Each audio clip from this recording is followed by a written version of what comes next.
You're listening to the Bear in Mind Podcast, episode 137. A podcast that breaks it down so you can break the cycle for good.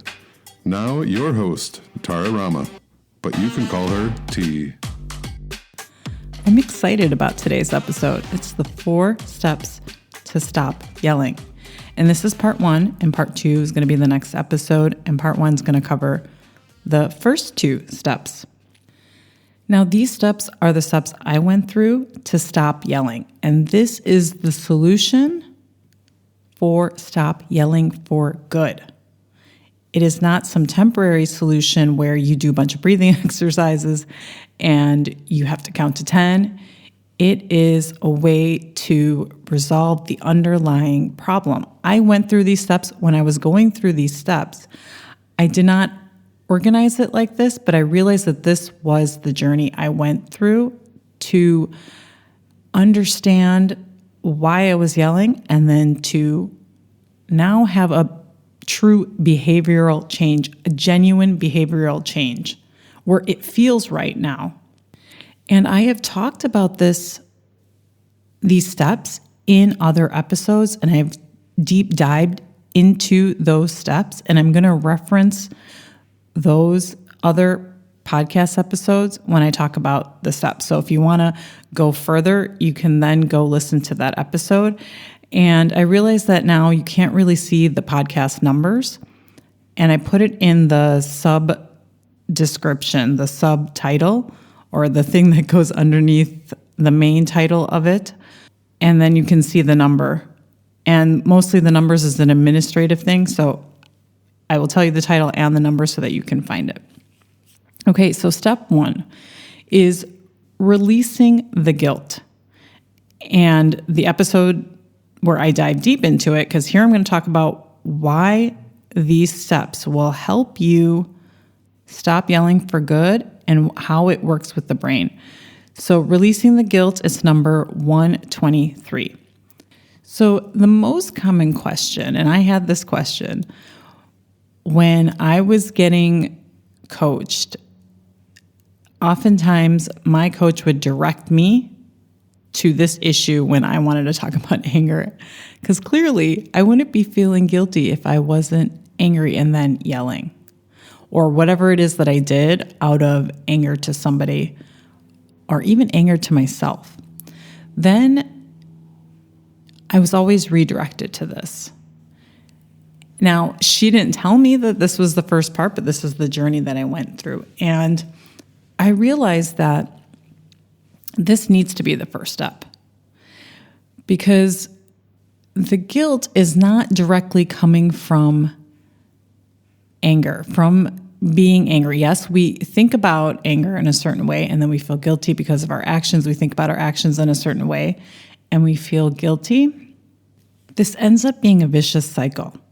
When you try to approach it from, okay, I'm going to resolve my anger issues or feeling angry all the time, then I won't feel guilty. And here's the thing, we often feel guilty about a lot of other things.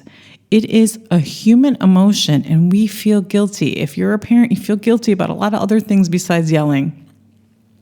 And when you don't understand guilt as a human experience and that it comes up, then you'll end up kind of back in that cycle, feeling guilty about something else.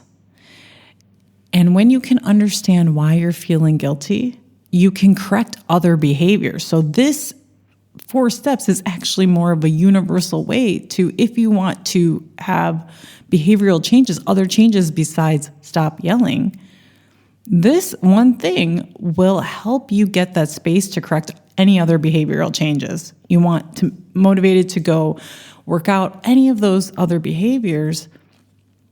And guilt is where you start to make that behavioral change permanent. And the other reason why is because we spend a lot of time in guilt. So we're not doing all those other things. We're not working out. We're not trying to figure out why the root cause of our anger. It's a slower emotion. It tends to last longer. It feels like it's important because when we're feeling bad about ourselves, we're usually not doing the thing that we're trying to stop doing. And so we spend a lot of time there. And when you spend a lot of time in this emotion, you don't open up space in your brain to discover some of those root causes as to why you're not doing something or why you can't stop doing something. That is why you're going to start with releasing the guilt. It'll be one of those kind of universal experiences where you realize how much you're doing in your life and how much that opens up so much time. I can't tell you, it frees up so much time when you stop beating up yourself and you're less exhausted. That mental exhaustion that you often feel, it'll clear up. So if you want to dig deeper into how to start to release the guilt when it comes to stop yelling, head on over to Releasing the Guilt 123. Also, if you want to understand more about guilt, type in guilt or emotions into the search and you can get all the episodes. And I know that I touch on guilt and shame in emotion episodes as well. Okay, so now we have step number 2, authority anger. And the title of the podcast where I go deeper is called Authority Anger, and it is episode number 129. And these are recent episodes, so you don't have to scroll back so far. And again, you can find out all about anger. I have a lot of episodes centered around anger to dig into anger, and you can do that by typing it into the search bar as well. So why authorize anger? That sounds, well, when I thought of it, I'm like, that's exactly what you're doing. You're authorizing yourself to have anger, because most of us think anger is bad. Our brain naturally, and this is okay, it's human, to kind of say something's good and bad. It is what children do to easily understand the world. That's why fairy tales always have good and evil, because their brain can't handle too much. So it simplifies it for the brain to put something into good and bad.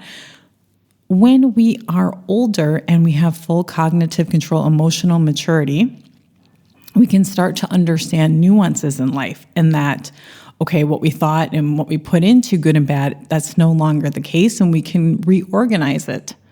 So giving yourself that authority to have anger will release so much mental exhaustion. That is a big part of it. It is exhausting when you are trying to resist emotions, especially something like anger. And that is what's happening when you don't give yourself that authority to feel anger. And authority to say, I'm expressing anger by yelling, that what you end up doing is you end up resisting it. That's what I did. I was resisting it. And this is what resistance kind of looks like. I love this analogy. You can find it everywhere. It's when you're in the water, in the pool, and you have an inflated beach ball, and you try to push it down under the water. And that's exhausting. To keep pushing it down, holding it underwater, you spend a lot of time doing that. And it might not look like anything on the outside, like pushing the ball under the water, but it takes a lot of mental energy to resist emotions. And a lot of us spend a lot of time doing that. And for me, I was resisting, and then I would explode. And then often, it wasn't just the yelling. Sometimes I would throw things. And so I was resisting, and I didn't give myself any authority to feel this emotion whenever it first came up. And I like to say that it's authority because we are human. We are supposed to feel anger. Anger is an emotion that we need to survive, even to have better relationships. So when you give yourself that authority that you can be angry, and you give yourself space to say, okay, I'm going to be angry, and yes, that includes the yelling part, you can release some of that resistance a little bit so that you can begin to actually stop the yelling. So in the next episode, I'm going to talk about the next 2 steps, and I'll check back with you next week. Thanks for listening. Listen for a new episode next Tuesday by subscribing on your favorite podcast platform. Bye for now.